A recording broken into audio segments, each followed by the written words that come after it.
جاتے ہیں پیچھے بیٹھے ہوئے تو آگے بیٹھے ہوئے صحیح بیٹھے ہو، پیچھے تو بیٹھے ہوئے صحیح بیٹھے احمد اللہ بسم اللہ الرحمن الرحیم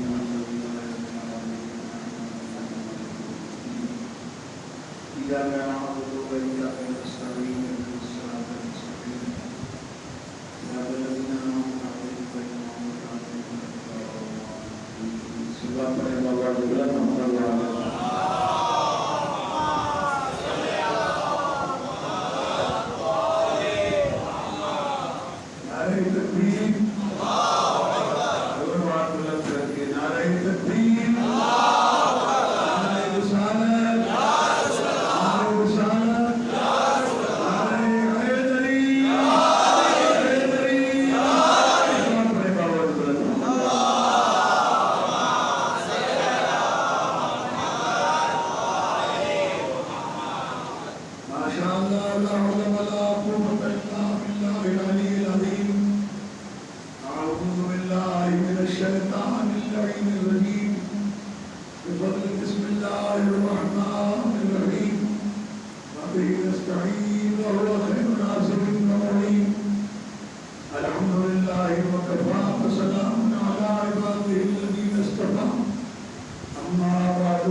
کل بھی میں نے آپ کی خدمت میں باتیں عرض کی کہ قرآن مجید کو تنہا نہیں سمجھا جا سکتا جب تک کہ سمجھانے والا نہ ہو۔ اس کے لیے ایک مثال امام محمد باقر علیہ السلام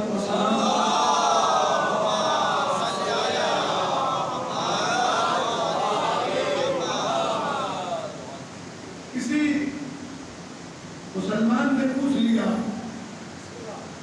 اس کی سیٹی بند کرتے ہیں تو تاکہ آواز صاف آ جائے، وہ کسی سیٹی کم کرے جواب میں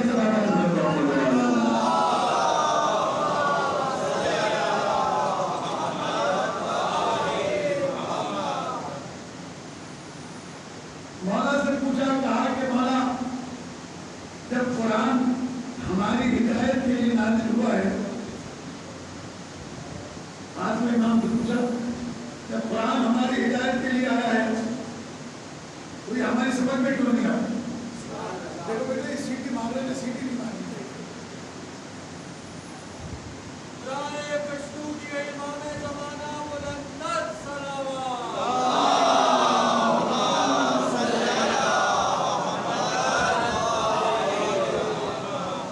امام علیہ السلام نے فرمایا آیا ہے تمہاری ہدایت کے لیے، لیکن یہ قرآن تمہاری طرف نہیں آیا ہے، قرآن آیا ہے رسول کی طرف، رسول آیا ہے تمہاری طرف۔ دیکھیے قانون جب بنایا جاتا ہے تو اس کے سارے پہلو دیکھے جاتے ہیں۔ یہ کتاب جو اولین و آخرین کے تمام علوم کو لے کر آئی اور بلارت بسم اللہ فی کتاب مبین کا اعلان ہوا کہ کوئی خوشگوار چیز ایسی نہیں ہے جس کا ذکر اس قرآن میں نہیں کیا گیا ہو۔ تو جب اتنے سارے علوم لے کے آئی ہے اتنی مختصر سی کتاب میں اتنے سارے علوم کیسے آ گئے؟